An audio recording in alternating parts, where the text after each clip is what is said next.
भाइयों और बहनों, एक साल में पूरा पवित्र बाइबल अध्ययन करने के लिए बाइबल एक साल में प्रोग्राम में आप सबका स्वागत है। बाइबल अध्ययन का 42वां।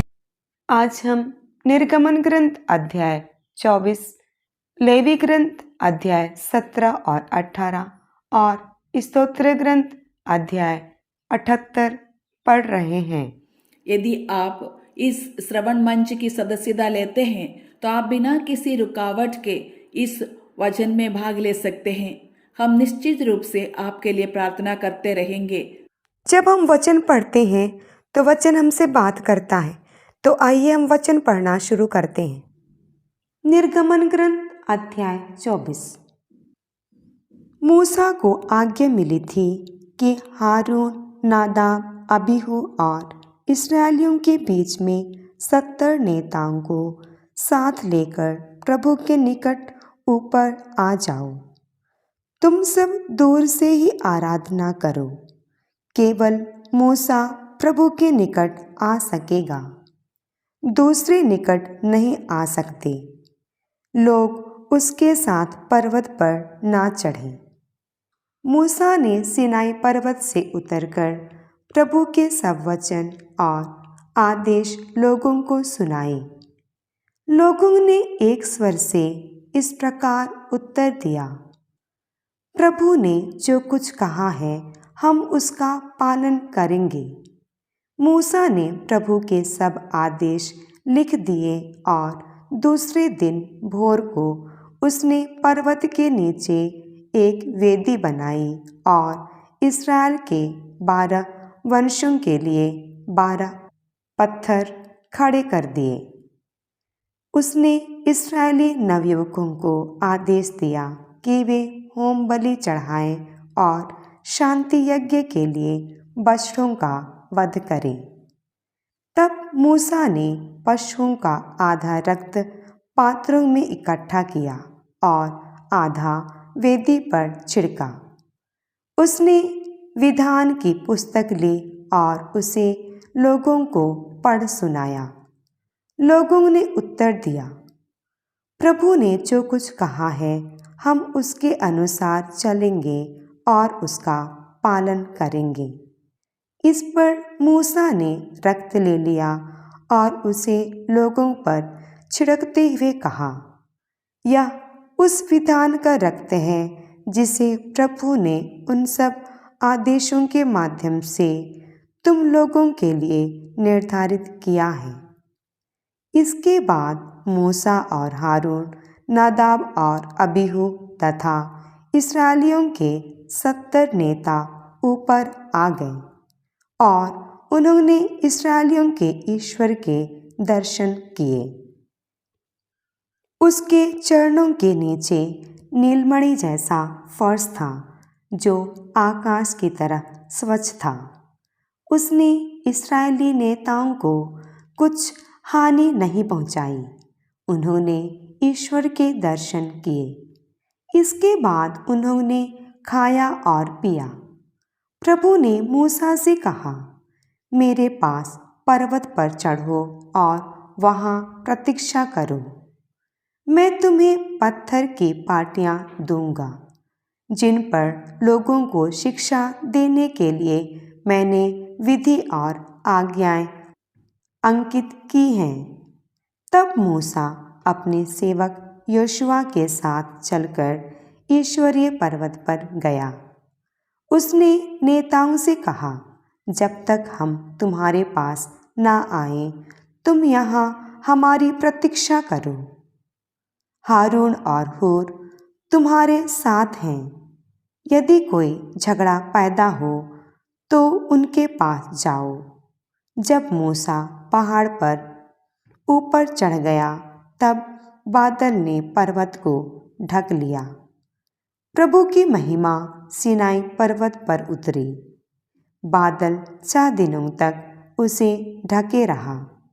7वें दिन उसने बादल के कोहरे के भीतर से मूसा को बुलाया। प्रभु की महिमा इस्राएलियों को पर्वत की चोटी पर धधकती अग्नि जैसी दिखाई पड़ी। मूसा बादल में प्रवेश कर पर्वत की चोटी तक चढ़ गया। मूसा 40 दिन और 40 रात पहाड़ पर रहा। लेवी ग्रंथ अध्याय 17। प्रभु ने मूसा से कहा, हारून, उसके पुत्रों और सब इस्राएलियों से कहो, प्रभु का आदेश यह है, यदि इस्राएलियों में कोई व्यक्ति शिविर के अंदर या शिविर के बाहर किसी बछड़े, भेड़ या बकरी का वध करे और उसे दर्शन कक्ष के द्वार पर प्रभु के निवास के सामने प्रभु को अर्पित नहीं करे, तो वह रक्तपात का दोषी माना जाएगा। उसने रक्त बहाया और वह समुदाय से बहिष्कृत किया जाएगा। अब से इस्राएली अपने बलि पशुओं का किसी भी स्थान पर वध नहीं करेंगे। वे उन्हें याजक के पास अर्थात प्रभु के दर्शन कक्ष के द्वार पर ले आएंगे और उन्हें शांति बलि के रूप में चढ़ाएंगे। याजक बलि पशु का रक्त दर्शन कक्ष के द्वार पर छिड़केगा और उसकी चर्बी वेदी पर जला देगा। यह एक सुगंधित चढ़ावा है जो प्रभु को प्रिय है। वे अब से उन वन देवताओं को बलि नहीं चढ़ाएंगे जिनकी वे व्यभिचार करते हुए पूजा करते हैं। यह उनके लिए पीढ़ी दर पीढ़ी चिरस्थायी आदेश है। तुम उनसे यह कहो, यदि कोई, चाहे वह इस्राएली हो या तुम्हारे बीच रहने वाला प्रवासी, होम बलि या शांति बलि चढ़ाए और उसे प्रभु को अर्पित करने के लिए दर्शन कक्ष के द्वार पर नहीं ले आए, तो वह समुदाय से बहिष्कृत किया जाएगा। यदि कोई, चाहे वह इस्राएली हो या तुम्हारे बीच रहने वाला प्रवासी, रक्त का उपभोग करेगा, तो मैं उस पर अप्रसन्न हो जाऊंगा और उसका उसके समुदाय से बहिष्कार करूंगा।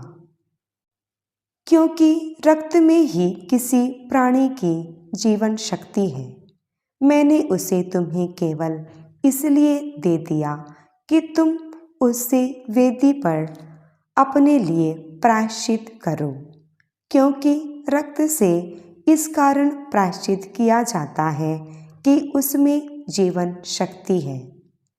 इसलिए मैंने इस्राएलियों को यह आदेश दिया, तुम में कोई रक्त का उपभोग नहीं करेगा, तुम्हारे बीच रहने वाला प्रवासी भी नहीं। यदि कोई इस्राएली या तुम्हारे बीच रहने वाला कोई प्रवासी शिकार खेलते कोई जानवर या पक्षी पकड़े जिसे खाने की आज्ञा है, तो वह उससे रक्त निकाल दे और रक्त को बालू से ढक दे, क्योंकि रक्त में ही मनुष्य और पशु की जीवन शक्ति है। इसलिए मैंने इस्राएलियों से कहा, मनुष्य या पशु के रक्त का कभी उपभोग नहीं करो, क्योंकि रक्त में ही मनुष्य और पशु की जीवन शक्ति है। जो रक्त का उपभोग करेगा वह समुदाय से बहिष्कृत किया जाएगा। जो इस्राएली या प्रवासी मरे हुए या फाड़े हुए पशु का मांस खाएगा, वह अपने कपड़े धोएगा और स्नान करेगा। वह शाम तक अशुद्ध रहेगा, इसके बाद वह फिर शुद्ध होगा। जो अपने कपड़े नहीं धोएगा और स्नान नहीं करेगा, वह दोषी माना जाएगा। लेवी ग्रंथ अध्याय 18। प्रभु ने मूसा से कहा, इस्राएलियों से यह कहो, मैं प्रभु तुम्हारा ईश्वर हूँ। तुम लोगों को वैसा नहीं करना चाहिए जैसा मिस्र के लोग जहाँ तुम रहते थे किया करते हैं, और न वैसा ही करना चाहिए जैसा कानान देश के लोग जहाँ मैं तुम्हें ले जा रहा हूँ किया करते हैं। तुम उनके आचरण का अनुकरण नहीं करो। तुम मेरी विधियों के आदेशों का पालन करो।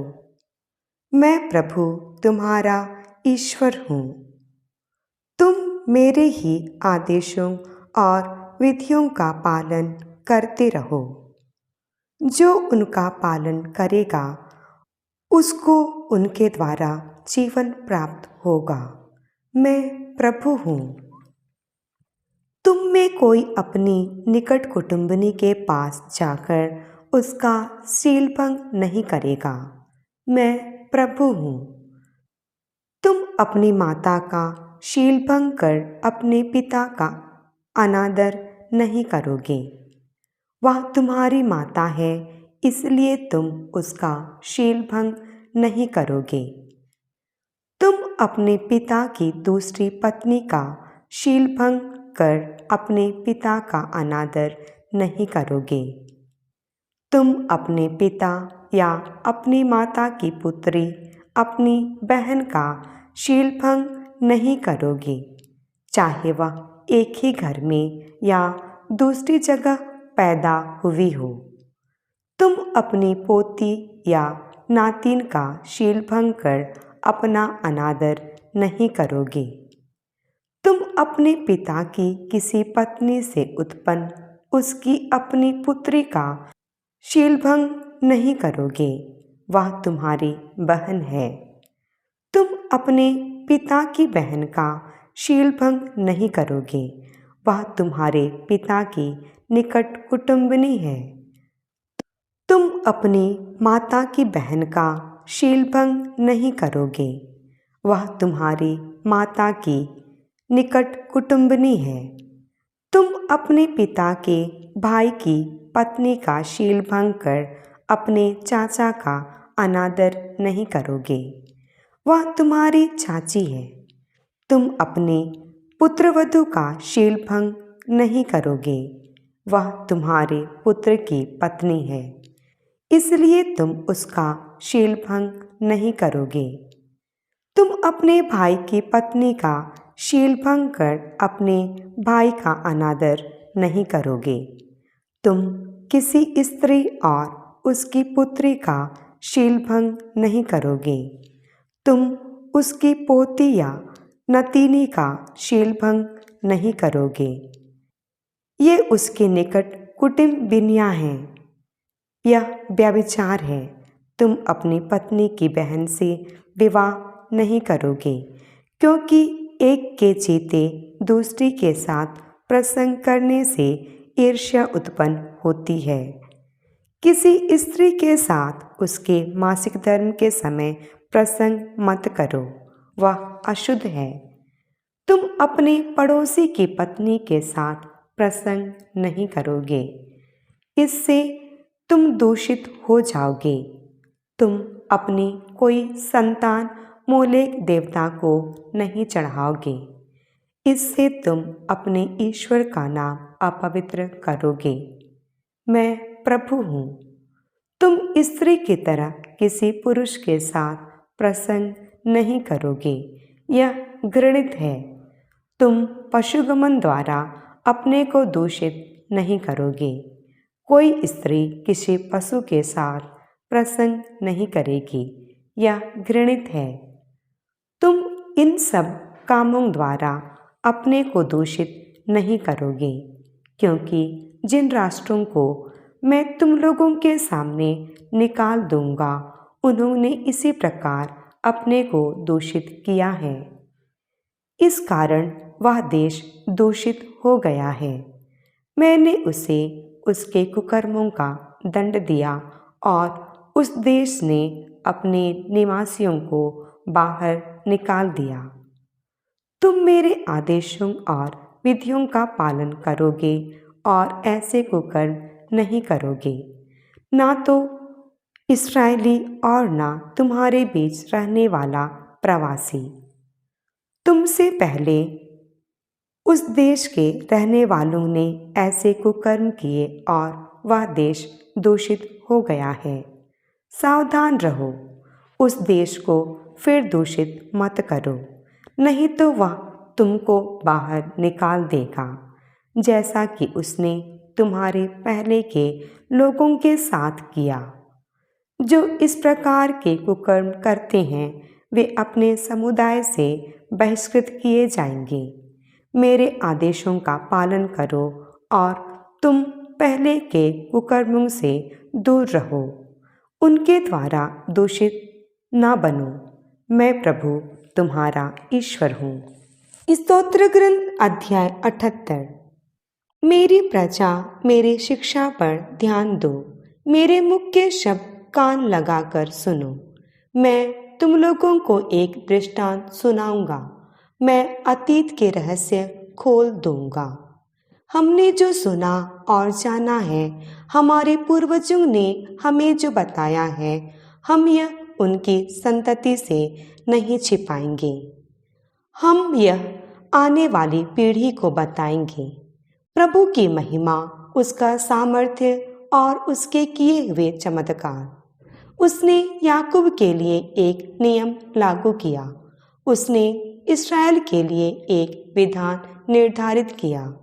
उसने हमारे पूर्वजों को यह आज्ञा दी कि वे उसे अपने पुत्रों को सिखाएं, जिससे आने वाली पीढ़ी, भविष्य में उत्पन्न होने वाले उनके पुत्र उसे जान जाएं और वे भी उसे अपने पुत्रों को बताएं। यह इसलिए हुआ कि वे प्रभु पर भरोसा रखें, ईश्वर के महान कार्य नहीं भुलाएं, उसकी आज्ञाओं का पालन करते रहें और अपने पूर्वजों जैसे नहीं बने। वह एक हठीली और विद्रोही पीढ़ी थी, एक ऐसी पीढ़ी जिनका हृदय दृढ़ नहीं, जिसका मन ईश्वर के प्रति निष्ठावान नहीं। इफ्राइम के अनुभवी धनुर्धारी पुत्रों ने युद्ध के दिन पीठ दिखाई, क्योंकि उन्होंने ईश्वर के विधान का पालन नहीं किया था। उन्होंने उसके नियमों पर चलना अस्वीकार किया था। उन्होंने उसके महान कार्य, उसके दिखाए हुए चमत्कार भुला दिए थे। ईश्वर ने मिस्र देश में तानिस के मैदान में उनके पूर्वजों को चमत्कार दिखाया था। उसने समुद्र विभाजित कर उन्हें पार कराया। उसने जल को बांध की तरह खड़ा कर दिया। वह उन्हें दिन में एक बादल द्वारा और हर रात को अग्नि के प्रकाश द्वारा ले चलता था। उसने मरुभूमि में चट्टानें फोड़कर मानो आगाध गर्त में से उन्हें जल पिलाया। उसने चट्टान में से जलधाराएं निकाली और पानी को नदियों की तरह बहाया। फिर भी वे उसके विरुद्ध पाप करते रहे और मरुभूमि में सर्वोच्च ईश्वर के विरुद्ध विद्रोह करते रहे। उन्होंने अपनी रुचि का भोजन मांगा और इस प्रकार ईश्वर की परीक्षा ली। उन्होंने ईश्वर की निंदा करते हुए यह कहा, क्या ईश्वर मरुभूमि में हमारे लिए भोजन का प्रबंध कर सकता है? उसने तो चट्टान पर प्रहार किया और उसमें से जल की नदियां फूट निकली, किंतु क्या वह अपनी प्रजा के लिए रोटी और मांस का प्रबंध भी कर सकता है?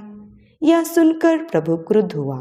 याकूब के विरुद्ध अग्नि धधकने लगी, इस्राएल के विरुद्ध क्रोध भड़क उठा, क्योंकि वे ईश्वर में विश्वास नहीं करते थे। उन्हें उसकी सहायता का भरोसा नहीं था। प्रभु ने आकाश के बादलों को आदेश दिया। उसने आकाश के द्वार खोल दिए। उसने उनके भोजन के लिए मन्ना बरसाया और उन्हें स्वर्ग की रोटी दी। हर एक ने स्वर्गदूतों की रोटी खाई। प्रभु ने उन्हें भरपूर भोजन दिया। उसने आकाश में पुरवई चलाई। उसने अपने सामर्थ्य द्वारा दक्षिणी हवा बहाई। उसने उनके लिए धूल की तरह भरपूर मांस और समुद्र के बालू की तरह असंख्य पक्षियों को बरसाया। उसने उनको उनके शिविरों के बीचों बीच और उनके तंबुओं के चारों ओर गिराया। वे खाकर तृप्त हो गए। ईश्वर ने उन्हें उनकी रुचि का भोजन दिया था। वे अपनी लालसा को शांत नहीं कर पाए थे। उनका भोजन अभी उनके मुख में ही था कि ईश्वर का क्रोध उन पर भड़क उठा। उसने उनके शूरवीरों को मारा। उसने इस्राएल के युवकों को भूमि पर बिछा डाला। यह सब होने पर भी वे पाप करते रहे। उन्हें ईश्वर के चमत्कारों पर विश्वास नहीं था, इसलिए उसने एक ही सांस में उनके दिन और आतंक में उनके वर्ष समाप्त कर दिए। जब ईश्वर उनको मारता था तब वे उसकी खोज करते थे। वे पश्चाताप करते हुए उसकी ओर अभिमुख हो गए। तब उन्हें याद आया कि ईश्वर ही उनकी चट्टान, सर्वोच्च ईश्वर ही उनका मुक्तिदाता था, किंतु वे अपने मुख से उसे धोखा देना चाहते थे। उनकी जीवा उनसे झूठ बोलती थी, क्योंकि उनके हृदय में उसके प्रति निष्ठा नहीं थी। उन्हें उसके विधान का भरोसा नहीं था। फिर भी दया सागर प्रभु ने उनका अपराध क्षमा कर उन्हें विनाश से बचा लिया। उसने बारंबार अपना कोप दबाया। उसने अपना क्रोध नहीं भड़कने दिया। उसे याद रहा कि वे हाड़ मांस भर हैं, श्वास मात्र जो निकल कर नहीं लौटता। कितनी बार उन्होंने मरुभूमि में उसके विरुद्ध विद्रोह किया, निर्जन स्थान में उसके विरुद्ध अपराध किया। उन्होंने बारंबार ईश्वर की परीक्षा ली। वे इस्राएल के परम पावन ईश्वर को चिढ़ाते रहे। उन्हें उसकी शक्ति याद नहीं रही, वह दिन जब उसने उनको शत्रुओं से छुड़ाया था। किस प्रकार उसने मिस्र को अपने चिन्ह दिखाए और तानिस के निवासियों को अपने चमत्कार।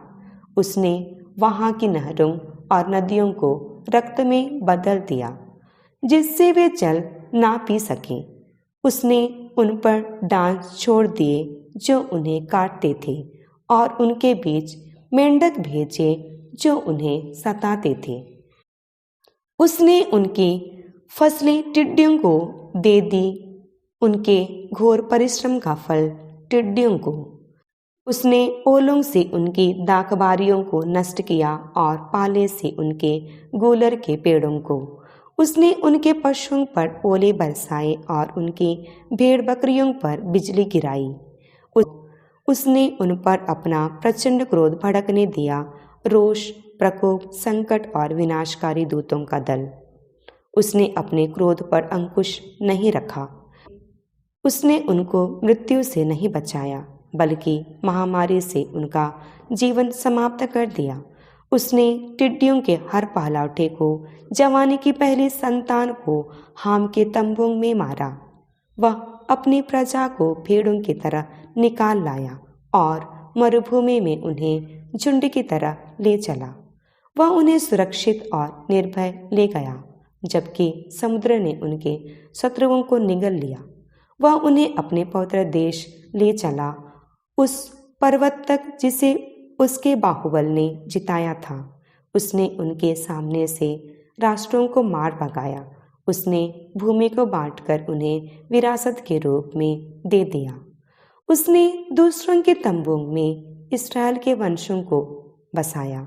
फिर भी विद्रोही बनकर उन्होंने सर्वोच्च ईश्वर की परीक्षा ली और उसके नियमों का पालन नहीं किया। वे भटक गए और अपने पूर्वजों की तरह विश्वासघाती बने।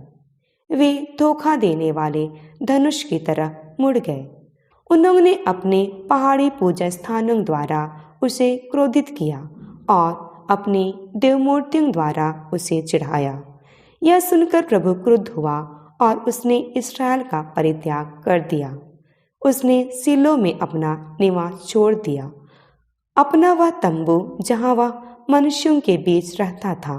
उसने मंजूषा को, अपने सामर्थ्य और गौरव के प्रतीक को शत्रुओं के हाथ पड़ने दिया। उसका क्रोध अपनी प्रजा पर भड़क उठा। उसने उसे तलवार का शिकार होने दिया। अग्नि उनके युवकों को निगल गई। उनकी युवतियों के विवाह गीत नहीं सुनाई पड़े।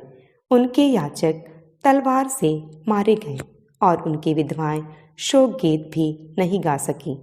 तब प्रभु मानो नींद से जाग उठा, योद्धा की तरह जो मदिरा पीकर ललकारता है। उसने अपने शत्रुओं को महामारी से सताया और उन्हें सदा के लिए अपमानित किया। उसने यूसुफ का निवास त्याग दिया। उसने इफ्राइम के वंश को नहीं चुना। उसने यहूदा के वंश को चुना, सिय्योन के पर्वत को जिसको वह प्यार करता है। उसने ऊंचे पर्वतों के सदृश अपना मंदिर बनवाया, पृथ्वी के सदृश जिसे उसने सदा के लिए स्थापित किया। उसने अपने सेवक दाऊद को चुना, उसे अपने भेड़शाला से निकाल लाया। उसने भेड़ें चराने वाले को बुलाया और उसे अपनी प्रजा याकूब का, अपनी विरासत इस्राएल का चरवाहा बनाया। दाऊद ने सच्चे हृदय से उन्हें चराया और कुशल हाथों से उनका नेतृत्व किया। प्रियजनों, हम ये सोचने लगे हैं कि मुक्ति की बाइबल की कहानी विधान के माध्यम से आगे बढ़ती है। आपको वे विधान याद होंगे जो हमने अब तक पढ़े गए अंशों में देखे हैं। आदम के साथ बांधी गई वाचा, नूह के साथ बनाई गई वाचा और इब्राहिम के साथ बनाई गई वाचा। इसके बाद सबसे महत्वपूर्ण वाचा सीनाई पर्वत पर मूसा के माध्यम से ईश्वर द्वारा बनाई गई सीनाई वाचा है। यह वाचा लोगों से बनाई गई है। इस्राएल नामक राष्ट्र के लिए 24वें अध्याय के वचन संख्या 1 और 2 में तथा 24वें अध्याय के वचन 9 से 11 में ऐसे ही वाक्य देखने को मिल सकते हैं। इस प्रकार मूसा, हारून, नादाब, अबीहू और इस्राएल के 70 नेताओं के साथ यहोवा के सम्मुख चढ़े सीनाई वाचा को इन 2 अनुच्छेदों के बीच पहले 2 समान अंश और फिर चंद 911 रखकर सैंडविच किया गया है। निस्संदेह ऐसा कोई अर्थ है जिसमें बाइबल ऐसा आदेश देती है। हम इसकी जांच करने का प्रयास करते हैं। 24वें अध्याय के 3 वचन और 24वें अध्याय में 7वें वचन में हम देखते हैं कि जब मूसा ने उन्हें वाचा की शर्तें समझाई तो लोग सर्वसम्मति के सहमत हुए कि वे इन वाचाओं का पालन करेंगे। इस संदर्भ में हम ये भी देखते हैं कि मूसा ने पहाड़ की तलहटी में एक वेदी बनाई थी जहां मूसा के साथ के जवानों से होम बलि और शांति बलि चढ़ाई थी। निर्गमन की पुस्तक के 3 अध्याय में यह परमेश्वर द्वारा मिस्र में किए गए वादे की पूर्ति थी कि जब मैं तुमको दासत्व के घर मिस्र से निकाल लाया तब तुम इसी पर्वत पर मेरी उपासना करते थे। इसलिए परमेश्वर ने जो चिन्ह दिया कि मूसा को परमेश्वर ने भेजा है, उस वादे की उस संकेत की पूर्ति अब इस तलहटी में हो रही है। कुर्बानी के बाद कुर्बान किए गए जानवर का खून एक कटोरा में लेकर मूसा ने आधा खून वेदी पर और आधा खून लोगों पर छिड़का, जिसे विधान का खून कहा जाता है। आधा खून वेदी पर और आधा खून लोगों पर छिड़कने का क्या महत्व है? यहाँ एक ही बलि पशु के खून को ईश्वर के प्रतीकात्मक वेदी और लोगों पर छिड़कने से ईश्वर और ईश्वर के लोग एक ही खून में हिस्सा ले रहे हैं। इस अनुबंध से, इस रक्त विधान से वे एक परिवार बन रहे हैं। प्राचीन काल में सभी संधियां पारिवारिक संबंध स्थापित करती थी। हमने ऐसा पहले भी देखा है। जो लोग पहले अनुबंधों के माध्यम से जुड़े नहीं थे, वे एक नए पारिवारिक रिश्तेदारी पारिवारिक रिश्ते में प्रवेश करते हैं। इस रक्त विधान के 2 संकेत यहाँ दिए गए हैं। पहला है गोद लेने का प्रतीक और दूसरा है विवाह का प्रतीक। गोद लेने का संकेत गोद लेना, दूसरा वैवाहिक है संकेत। ये दोनों है, यह खून के रिश्ते का संकेत है। दूसरे शब्दों में इस रक्त को वेदी और लोगों पर छिड़कने से ईश्वर इस्राएल का पिता बन जाता है। ईश्वर ने इस्राएल को पुत्र के रूप में अपनाया। इसी प्रकार परमेश्वर इस्राएल का पति बन जाता है। इस्राएल ईश्वर की दुल्हन बन गए। इस रक्त विधान के माध्यम से इस्राएल के लोगों को परमेश्वर के साथ एक विधान और दुल्हन के पारिवारिक रिश्ते में लाया गया है। यह हमें याद दिलाता है यीशु के शब्द, एक यह नई विधान का मेरा खून है। यह नई वाचा का खून है जो उन शब्दों की प्रतिध्वनि है जो हम हर समय सुनते हैं। एक अनुस्मारक उस वाचा का खून जिसके बारे में मूसा ने बात की थी। इसका मतलब है कि हमें यह समझना चाहिए कि यीशु के खून के माध्यम से हम ईश्वर के हैं, एक वास्तविक परिवार का हिस्सा बने, ईश्वर के सच्चे परिवार के सदस्य बने। यीशु के रक्त के माध्यम से, नई वाचा के रक्त के माध्यम से हम ईश्वर के घर के सदस्य बने और ईश्वर के बच्चे बन जाते हैं, मसीह की दुल्हन बन जाती है। इसलिए प्रारंभिक चर्च में लोग एक दूसरे को भाई कहते थे। यीशु मसीह में भाइयों और बहनों, मसीह में भाइयों और बहनों। अब हमें एक और महत्वपूर्ण सुराग नजर आता है। इन होम बलि और मेल बलि को चढ़ाने और लहू छिड़कने के बाद, वे बलिदान के बाद परमेश्वर की उपस्थिति में खाते और पीते हैं।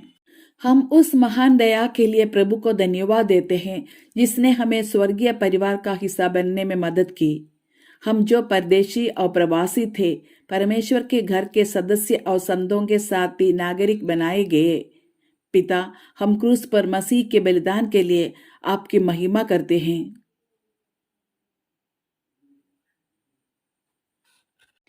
प्रियजनों, ईश्वर आप सबको प्रचुर मात्रा में आशीर्वाद दे। यदि आप उस ऑडियो प्लेटफॉर्म की सदस्यता लेते हैं जिसे आप सुन रहे हैं, आप बिना देर किए इस पाठन में भाग ले सकते हैं। जब तक ये आवाज कल फिर से आपके पास ना आए, तब तक मत भूलिए, हम आपके लिए प्रार्थना करते रहेंगे। तब तक प्यार करें, प्रार्थना करें और अपने प्रभु को कम से कम एक व्यक्ति के साथ साझा करने का प्रयास करें। आपका दिन शुभ हो। प्रभु यीशु आप सबको आशीष प्रदान करे। आमीन।